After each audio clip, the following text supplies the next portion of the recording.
Hello, everyone. This is Tom Fox. I'm the Compliance Evangelist, and I'd like to welcome you to this special 5-part podcast series sponsored by Affiliated Monitors, which celebrates Affiliated Monitors' 15 years in business as the first entity specializing in independent integrity monitoring. Founded in 2004, Affiliated Monitors provides independent integrity monitoring and ethics and compliance assessments nationally and internationally and across almost all industries.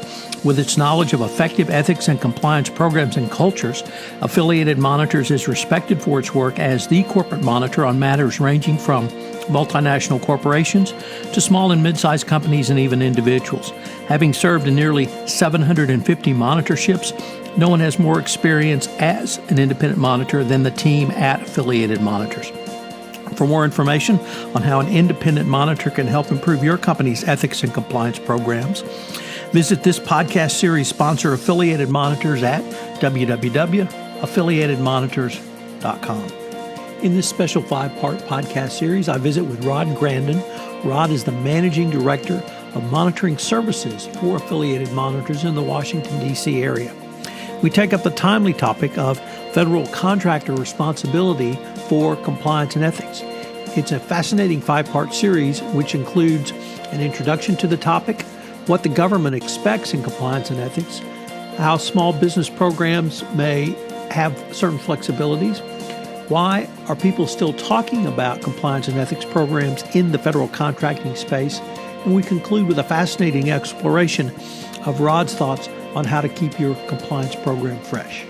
I know you will enjoy it, whether or not you are in the federal space, public space, or private space. There are lots of lessons learned in this special 5-part series. This 5-part series is sponsored by Affiliated Monitors, and it is a special presentation of the Compliance Podcast Network. Hello, everyone. This is Tom Fox, back again for another episode with Rod Grandin. Rod is the Managing Director of Monitoring Services in Washington, D.C. for Affiliated Monitors. We're on our exploration of how companies doing business with the government need to have a compliance program in place and the implications if they don't. And today we're going to focus on really small businesses. So first of all, Rod, welcome back. Thanks a lot, Tom. Looking forward to it. Rod, in your role with the government over a variety of years before you came on board with Affiliated Monitors, you saw lots of different sizes of companies. And in our last episode, you were able to articulate many of the requirements that the two federal acquisition regulations, 3.1002 and 52203-13, put in place. But one of the things that struck me was something you said early on in that discussion, which was that a company must really assess its size and its risks and put a program in for its size and to manage its risks.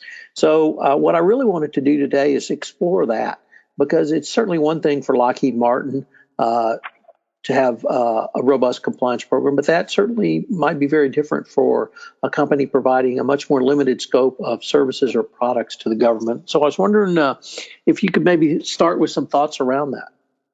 Yes, thanks, Tom.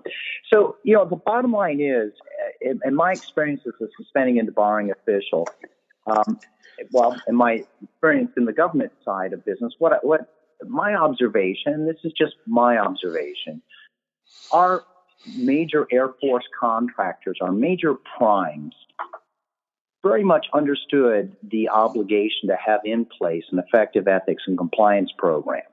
And most of those major players in the defense market invested greatly to build these types of programs, literally placing authority for these programs at a senior vice president level within the company, ensuring that there was access by those responsible for the program to other senior executives and to the board of directors, usually the audit committee or a similar type of a committee within the board of directors.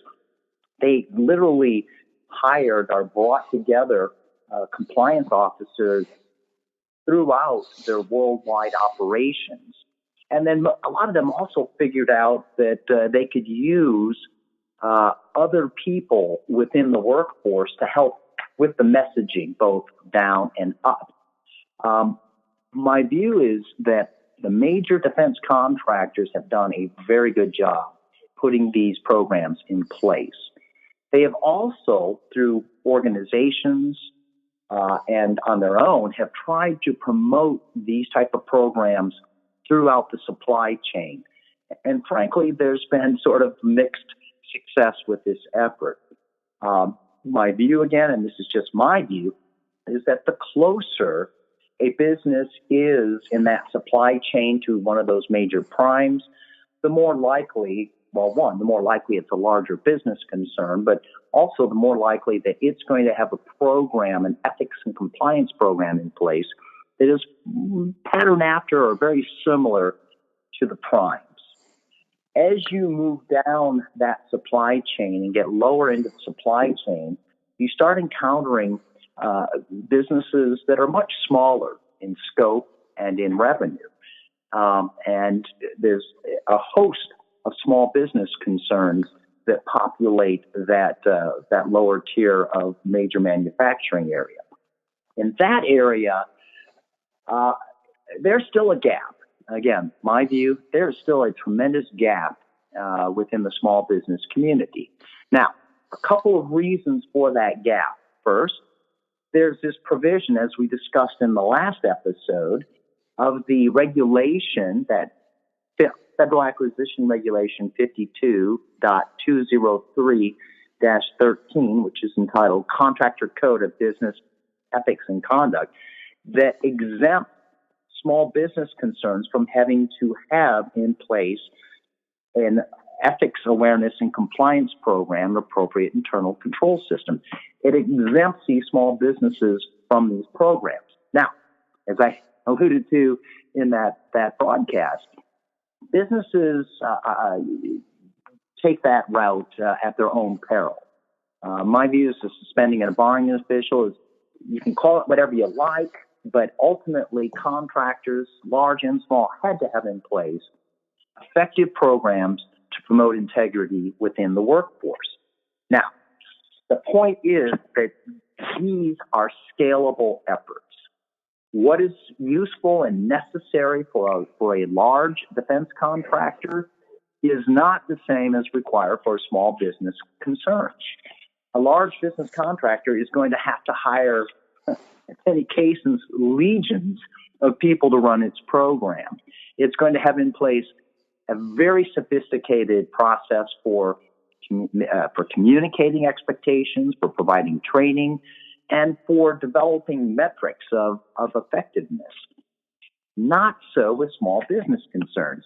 And frankly, the smaller the business concern, the less that type of heavy, expensive, and burdensome infrastructure is needed. Both the Federal Acquisition Regulation and the U.S. sentencing guidelines, which are, they to some extent mirror each other, both make it very clear that small organizations are not going to be held to those same standards, the same degree of essentially investment and programmatic structure as larger organizations. In fact, the way the sentencing guideline is structured in its comments, it provides that small organizations must demonstrate the same degree of commitment to an ethical conduct and compliance, but a small organization may meet the requirements with less formality and fewer resources than would be expected of large organizations. In appropriate, non-quoting, in appropriate circumstances, reliance on existing resources and simple systems can demonstrate a degree of commitment that for large organizations would not be sufficient. And then there are some examples. And some of those examples are pretty straightforward and based on common sense. Senior company officials have the ability in small businesses, most cases, to communicate very effectively with the entire workforce. You don't need to pay for expensive communication systems. You don't have to hire people to come in to run the ethics and compliance program. You can dual hat another executive simply because the burdens they're not a full-time job. They require continuous thinking and fresh ideas, but it's not a full-time job. Employees can be trained through informal staff meetings, through shop walkarounds, through observation, through all hands meetings. Those are options simply not available to large businesses, but are very much available to small businesses, and frankly are very effective in communicating the requirement for integrity and performance. Smaller businesses can model themselves after other businesses. Now, I offer that as a shortcut, but a shortcut that also carries peril. In my experience, too often small businesses simply go and grab something they find on the internet, put their name on it, brand it their own, but that's it. And whatever they've taken doesn't necessarily fit with their business operations or their operational risks. And suddenly you have in place paper that has no practical application to the business, and usually that falls apart pretty quickly. So again, different standards come into play for the small business communities. It should not be a proposition to break the bank. It just needs to be one of thoughtful, continuous engagement. Rod, unfortunately, we are near the end of our time for this episode, but I've been visiting again with Rod Grandin, Managing Director, Monitoring Services in Washington for Affiliated Monitors. I hope you'll join us again tomorrow where I get to ask Rod the provocative question, why are we still talking about it? Rod, I look forward to continuing the conversation. Thanks, Tom. Hello, everyone. This is Tom Fox again. I hope you've enjoyed this episode of a special 5-part series on federal contractors and compliance programs. I hope you'll join us again for another episode. This special series has been sponsored by Affiliated Monitors, and you can check out more information on Affiliated Monitors at their website, www.affiliatedmonitors.com. This is Tom Fox. I'm the Compliance Evangelist. Thanks so much for listening, and I look forward to visiting with you again.